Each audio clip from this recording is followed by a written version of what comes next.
आशीष आशीष आशीष विदाई कैसे करी जुदाई कैसे सही दिल में बारू तो ही बात के हम कहीं दिल में बारू तो ही बात दिल के हम कहीं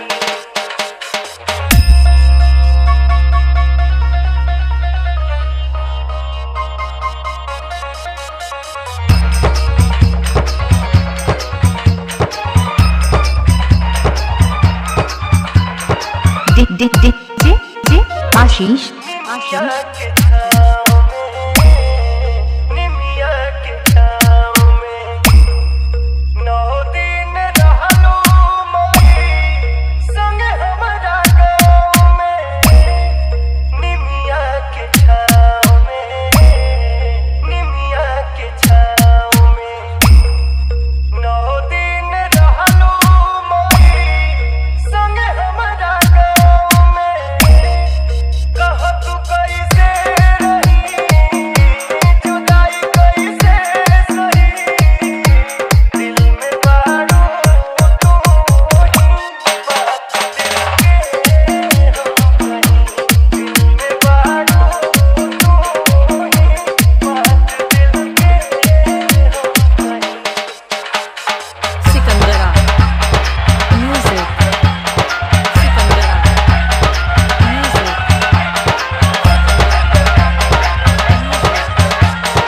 आशीष आशीष आशीष आशीष अइबू एक साल में अइबू एक साल में माई हऊ बेटा बाके रखी ह बढ़िया हाल में अइबू एक साल में अइबू एक साल में माई हऊ बेटा बाके रखी ह बढ़िया हाल में विनय विनती करी पवन गावे दिल में बारू तू ही बात के हम कहीं दिल में बारू तू ही बात दिल के हम कहीं 9198203312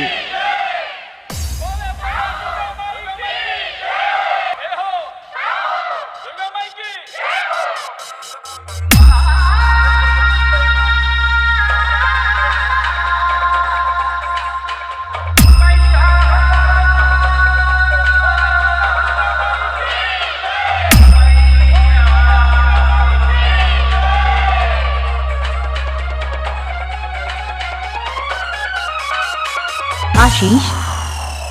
आशीष आशीष विदाई कैसे करी जुदाई कैसे सही दिल में बारू तो ही बात दिल के हम कहीं दिल में बारू तो ही बात दिल के हम कहीं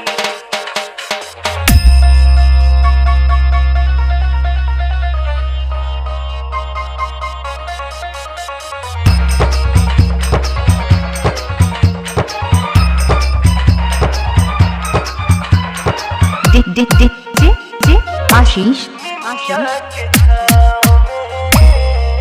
निमिया के छाँव में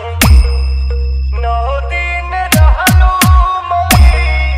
संग हमरा गाँव में निमिया के छाँव में निमिया के छाँव में 9 दिन रहलू मोरी संग हमरा गाँव में कह तू कैसे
203312